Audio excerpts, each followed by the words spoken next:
Does the person you are with encourage you to read? You have to ask, what does he bring for me? Roses or books? If someone has a stake in making you better, that person will push you towards books.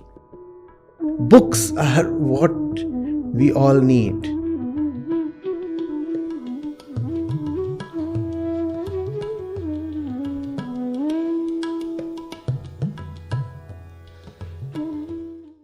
Good evening, sir. I am Krishna and I'm a student of town planning. And I'd like to ask about casteism. So, there's an age old debate about castes in India where some people say that it is an embodiment of systematic exploitation, while others say it is just a division of labor that got corrupted with time. So, you've spoken previously about true meaning of caste based upon Upanishads. So, what are your views right now about the Indian caste system? Does not depend what criteria you use to divide man from man.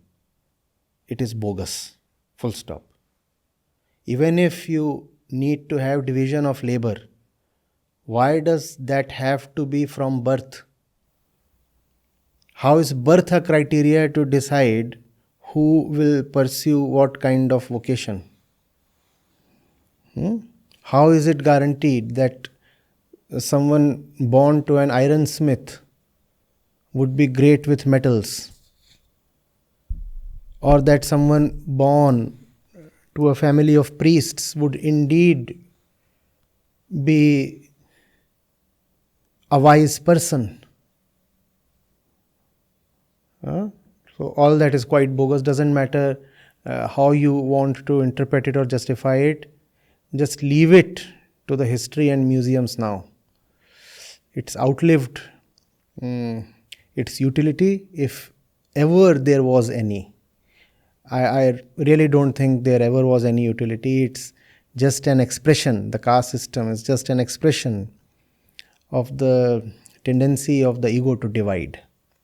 Because the ego is a limited thing, and all limits mean boundaries. The ego therefore cannot live without boundaries.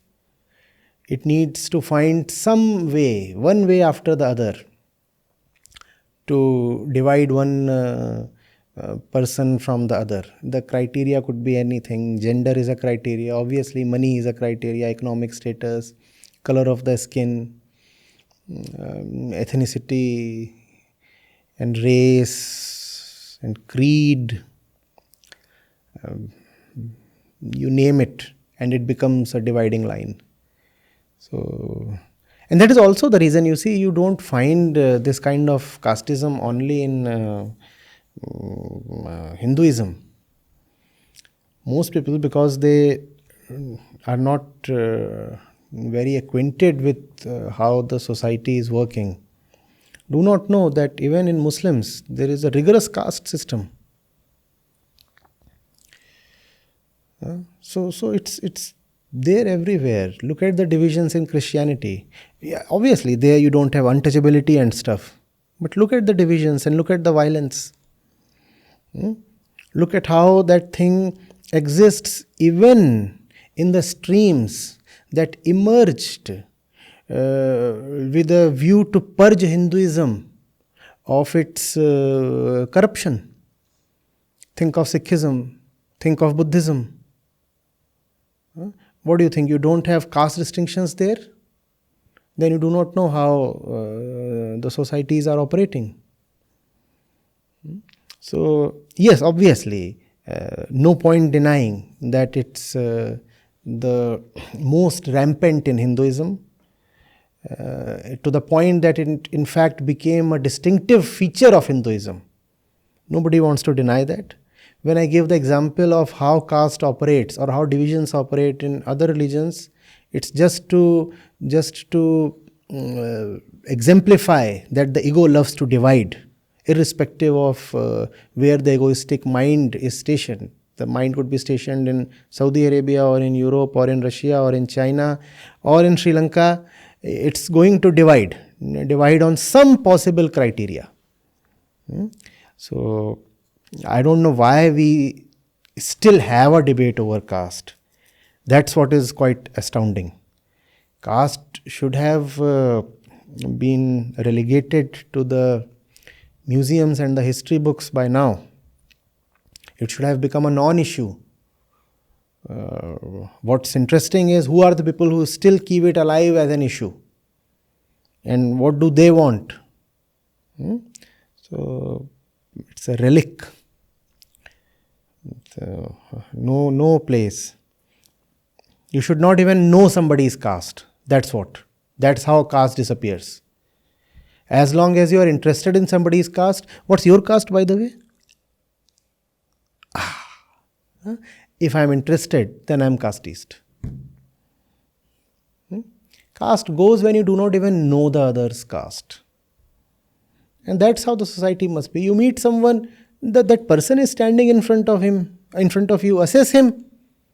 The person could be good, bad, virtuous, ill, evil, whatever. The person is right there in front of you. Why do you need to know his caste? The person is sufficient, is he not?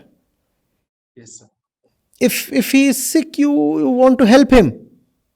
Or would you ask for his caste? And if he is arrogant, you want to show him his place. You don't want to inquire into his caste. Getting it? Yes, sir. I understand. Closer to your age, there is a beautiful girl, and she is beautiful, and she appears intelligent also. In many ways, she is someone you want to approach, and you approach her. And the first thing you ask is, what's your jat? How do you sound? Who are you? What kind of beastly question is this? So, it's a non-issue. It's a non-issue, and those who are still keeping this issue burning, they should be brought to justice. What's the point? What's the point? Why are you still interested in raising this again and again? Why this bogey?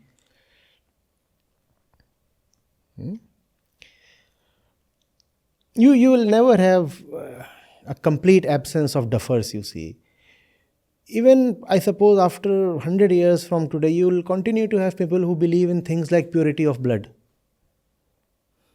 They'll say, we have this kind of blood, falana blood, and therefore we cannot marry into some other caste or something. The blood will become impure.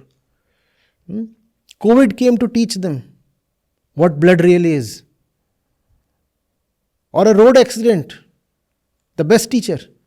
When you require immediate blood transfusion, do you inquire into the caste of the blood donor? You will die. And then you, in fact, do not. Because you know in your own heart that all this is just sham. And your son is dying. And you say, please, please, please, get me B positive. You do not say, I want only Brahmin or Kayast or Rajput B positive. You don't do that. Or do you do that? No. Then all these notions of superiority and purity of blood, they just vanish. The thing is, we all are people of mixed blood now. Think of your own lineage. Somebody in your line must have had a blood transfusion at some point in time. Either your father or grandfather or somebody. So you have mixed blood. So have I. Everybody has mixed blood. So caste is gone anyway. Finished.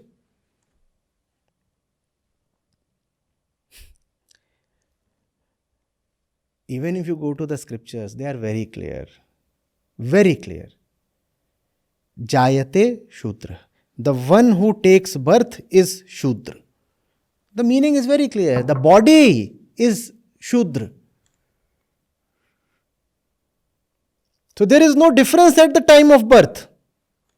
Only the beast is born. And then depending on how you navigate through life, the kind of choices you make, the status of your consciousness is determined. How can caste be something that comes by birth? No. And you have already said that I have spoken on it. Yes, an entire Upanishad is devoted to this, Vajrasuchika Upanishad. The student is asking the Rishi, what is caste? And the Rishi, in the way of the Upanishads, the Rishis were very fun-loving people. They loved to kind of toy with the disciples. They said, please tell me, does the body have caste? Okay. Does the blood have caste? Does the bone have caste? What has caste? And the disciple is intrigued. He says, no, all these things cannot have caste because these are just Panchbhut. How can that have caste? This is just soil. How can soil have caste? Okay, fine. So does the pure self, Atma, have caste? And this is Upanishad, this is Vedanta. Does the Atma have caste? The Rishis. And the disciple is again, the Atma is not even born, sir. How can it have caste? The Atma has no name, no form, no shape, no upadhi, no upma. How can it have caste? No attributes. How can it have caste? She says, don't you understand then what is caste? Caste is an imagination of the mind. Caste is neither in the body nor in the self. It is just in the mind. It's an imagination of the mind. It's a mental construct. It's a man-made thing. It's a man-made thing that I doubt ever had any utility. And even if it had some dubious utility at some point, it has long outlived its utility. Drop it. Drop it right now. Full stop. But to drop it, you'll need to have self-knowledge. You'll need to understand why you held on to it in the first place. To drop something, you must first of all know why you were clinching at it for so long. Caste didn't come to us. We kept clutching at caste, didn't we? So why did we do that? You have to realize, you have to go into yourself, you have to understand how the mind functions, you have to understand the ways of the ego, and then you will know how things like caste survive. The more you understand the nature of the mind, the more spontaneously stupidities like caste will drop. And what's more, not only will you drop caste, you will drop several other stupidities as well. I'll tell you, the man who believes in caste is also the man who believes in 1,000 other stupidities because they belong to the same family. For example, it is very difficult to be casteist and not ritualistic. The man who will be casteist will most probably be ritualistic as well. So these stupidities go together. For example, it's very difficult to be casteist and not superstitious. The man who will be casteist will also be superstitious. It's very difficult to be casteist and not violent. The casteist man will be violent as well. So when you drop caste, you find all these other things are dropping as well. And they'll be dropped only when the center that holds them together is dropped. That center is called ignorance of the self. When the inner ignorance is dropped, then all these stupidities, they all are together in one basket. And they go together in one basket.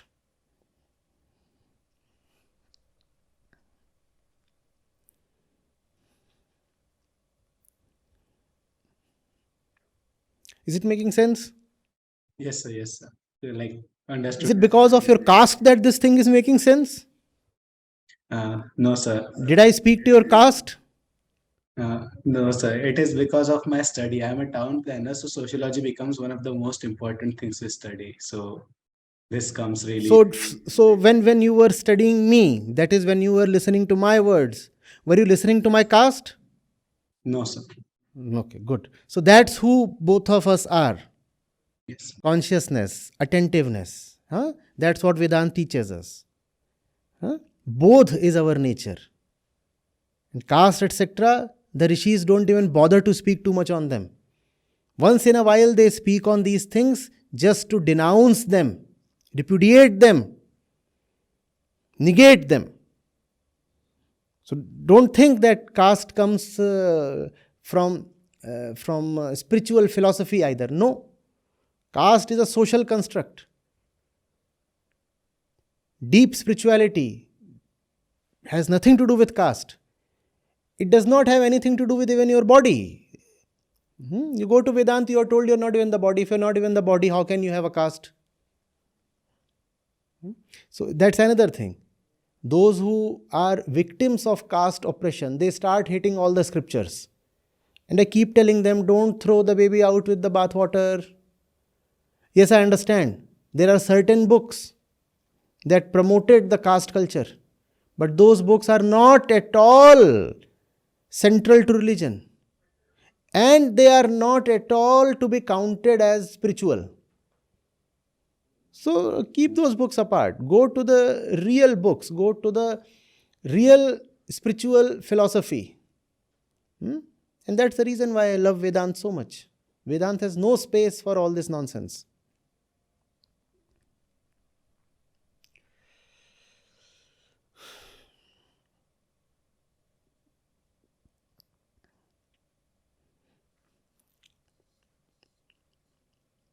Anything left to ask? No, sir. Thank you, sir.